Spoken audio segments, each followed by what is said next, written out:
Hey guys, Peter here to tell you about the latest from Winterfylleth, the Unyielding season, out March 27th on Napalm Records. The album has 10 tracks, 63 minutes in length, and this is the band's 9th full-length studio album. They are a UK black metal band.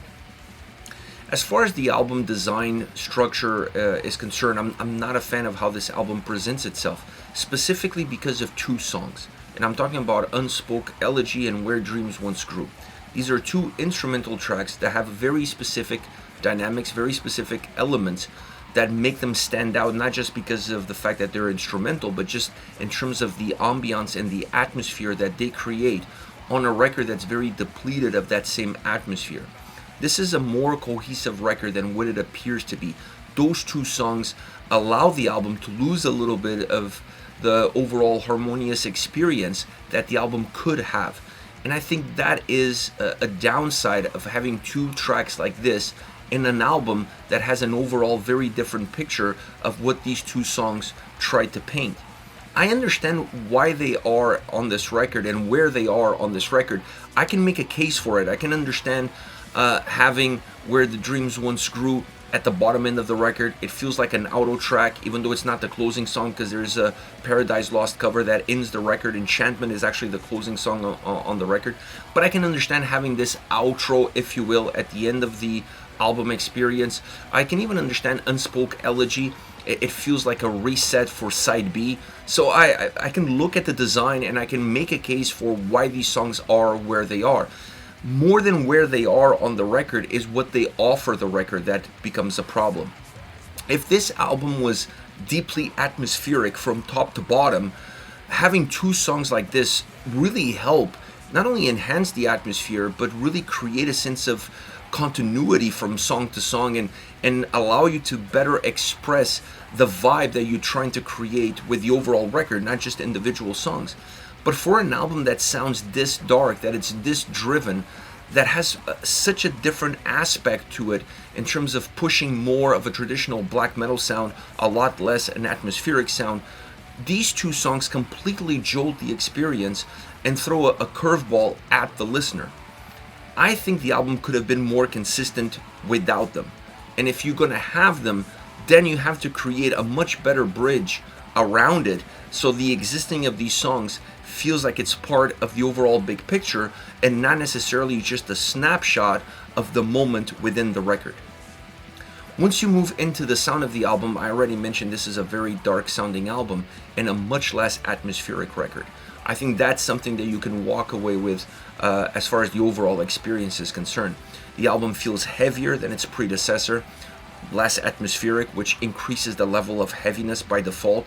It's a much darker album in terms of the sound, but also in terms of the lyrical content. The themes on this record really feel more bleak, and that bleakness adds to the darkness that this record holds. I like the production on the album because it's not a narrow sounding album. Very often when bands go with a more dark approach, when they try to create a more ominous experience or a more ominous vibe, a more defined sense of complete doom and gloom, it's very often you also see the album feeling a little bit more narrow as far as the sound presence is concerned. The tracks feel a little bit more penetrating, that darkness really squeezes in the sound, and the tracks don't have as much of a footprint as they could possibly have, which doesn't necessarily hurt the experience, but it definitely makes the album feel more limited in what it puts forward. This record doesn't have that problem because the production behind the album allows that darkness to exist within the record. It allows songs to be very driven, to be very penetrating, but this is not a narrow sounding album by no means. This record has big sound behind it. The songs feel really wide in terms of what they give, what they have to offer, and it's an album that for the darkness that it holds, it's really easy to see the forest from the trees. The production plays a big role in that. I feel like the album brings in old school black metal elements, but it also has a more modern touch as far as the production around black metal is concerned. And I think that is the key factor for the album to have that sense of darkness, feeling penetrating, feeling very driven, but at the same time still having a massive bandwidth. One of the elements that really adds to that feeling of width is definitely the drum sound. I love the drum sound on this record. I think this album has impeccable drum sound top to bottom. It offers width, it offers substance, it offers a little bit of a heartbeat, especially in songs that feel so dark, almost like there's no heart in them. The drums really help define a very fainted heartbeat within the track, within the overall concept of the song. So I felt like the drum sound throughout this album is definitely a key factor for how wide, how big, how powerful this album sounds. And I think you need that in order for the darkness and that somber nature that exists within this record, both musically and lyrically, and to a certain extent, obviously vocally, to come to the surface and to be better at connecting with the listener, resonating better with the listener. So I felt like the drums did a wonderful job really bridging that gap and making the album more complete from an overall soundscape point of view. The guitars on this record also sound really good. I like the dynamics that they offer. I would have liked to see some of the elements that we see in the two instrumental tracks, specifically when it comes to the more acoustic side of the guitar playing. I would have liked to see some of that sprinkled out throughout the record. Not a lot of it, because then it would take away from the darkness of the album and definitely would take away from the overall heaviness of the record. But I think having some layers of elements, pieces, little nuggets of what those two instrumental tracks offer in abundance, having a little bit of that sprinkle throughout the record would also make those songs less jolting. It would make the album feel more together. It would allow the listener to connect the dots a little bit better. Right now, the way the album sits, it's a little bit more difficult. Considering how good the guitar sound is within those two instrumental tracks and the uniquenesses that it offers within those instrumental tracks, it really begs the question of how more complete, how more robust this album would have sounded like had those elements been spread out. Without that, you still have a great guitar sounding album, a very guitar driven and focused record. I don't think you can have that darkness that exists within this album, the feeling of going really deep into the abyss. I don't think you could have that without the guitar sound being as good as it is. The vocals help. The vocals help define a sense of darkness, a sense of intensity, but the guitars are really the catalyst for what that experience is all about. The vocals are more there to emphasize or to create a more vivid picture of the lyrical content and the overall vibe of the album. I think that becomes clear from that standpoint. Even though the vocals are very consistent and very uniform top to bottom, I don't think you need to change that much vocally in order for this album to work. I thought the vocals on this record are phenomenal, well connected with the essence of each and every single song, well connected with the themes within the songs, and definitely well connected with the lyrics. I thought the vocal performance is top notch, on par with the incredible drum sound and the phenomenal guitar work that this album puts forward. This band is really good at what they do. They create really interesting songs. They're able to create elaborate songs that sound incredibly simplified to the ears, and that makes the listener more suitable to go deeper into the tracks, to go deeper into the record, and at the end of the day, to get a lot more out of the album. It's one of those records that the more you listen to, the more you end up discovering, outside of the fact that I'm not a huge fan of the overall design, because I would have liked to see a more consistent, dark sounding record top to bottom. Outside of that, I think this album has great individual tracks that really offer a completely different side of a coin that we saw develop with the previous album. The previous album was way more atmospheric than this one. This is definitely a darker twist on what we saw previously. Now, as far as favorite songs are concerned, I want to start off with Perdition's Flame. Man, this is a dark, cavernous, relentless sounding track. There's a sense of despair built into the sound, into the vocals, into the lyrics. It's a song that has a lot of intensity. It just feels consistently in your face because it has a very driven sound.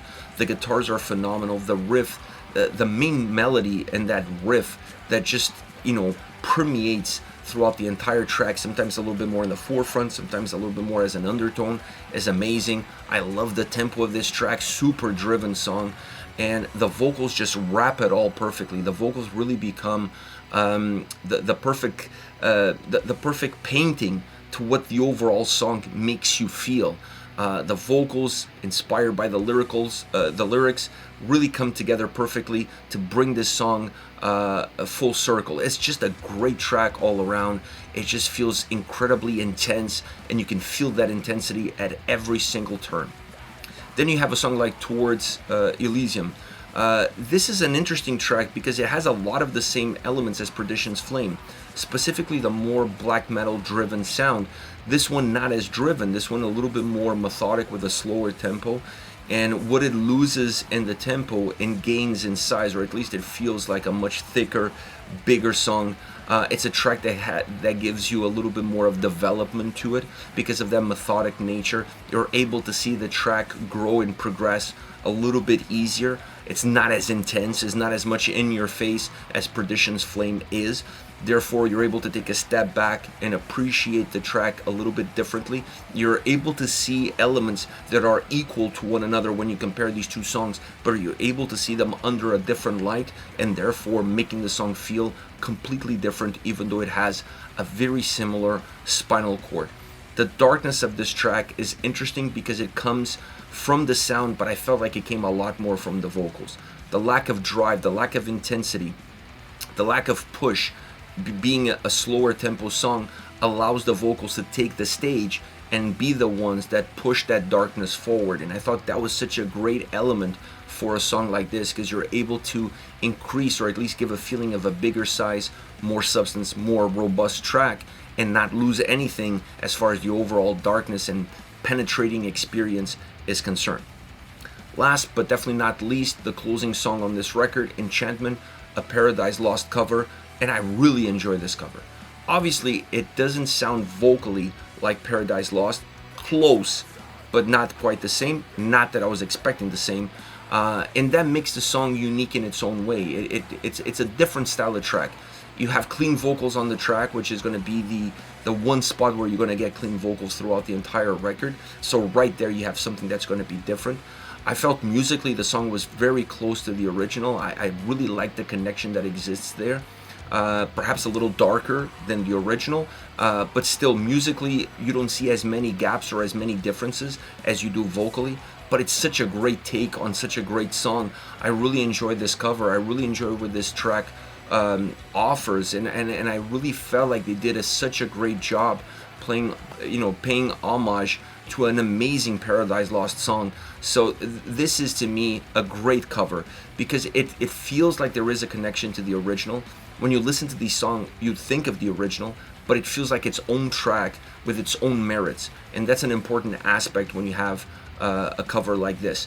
And it fits the record, perhaps not as much sonically or vocally, because it really feels a little bit out of place, not as much because it closes the record, but when you look at the big picture of the album, this is a song that just has different elements to it. It just has a different dynamic to it.